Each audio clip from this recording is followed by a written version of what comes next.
Hey everybody, Tracy from Slavens Racing.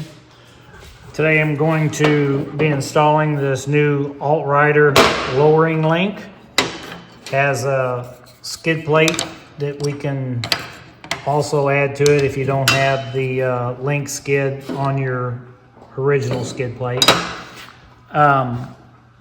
So there's a lot of stuff that has to be moved out of the way, taken off. This has to come off. Probably will leave the shock nut on.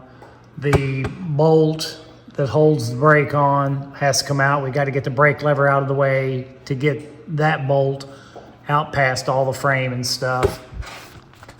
All the bolts on this side have flats on them, so they lock into place. The nut for each one of them, and we'll get those out of the way.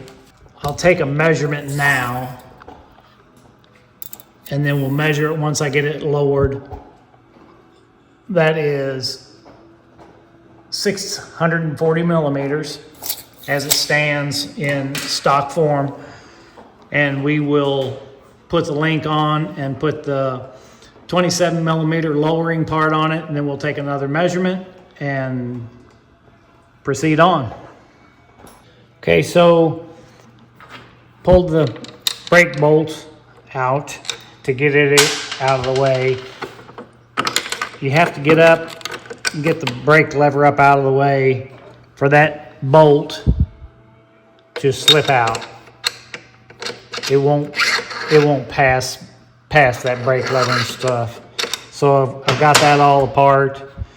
Now I need to knock the bushing out, install in the AltRider Link, and I'll be ready to reassemble.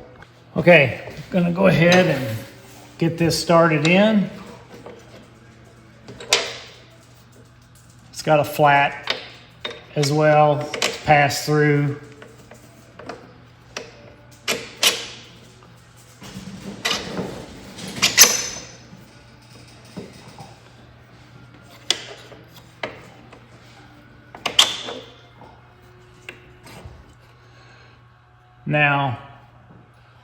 Now we just need to take in place whatever bushings we're going to put in. I'm going to take and put in the 27 millimeter lowering ones, and that will go up.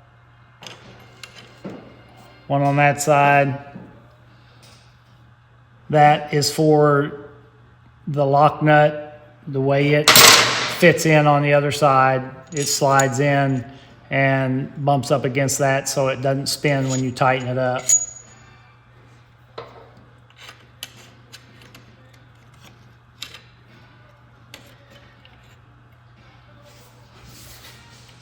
So we'll take and raise that up if I can. Shove that through, get everything all lined up. Put the nuts back on.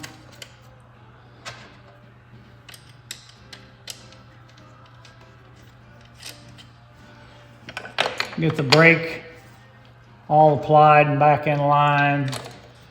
Get it installed.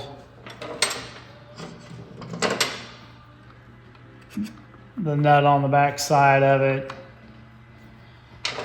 The master cylinder actuator for when you push brake.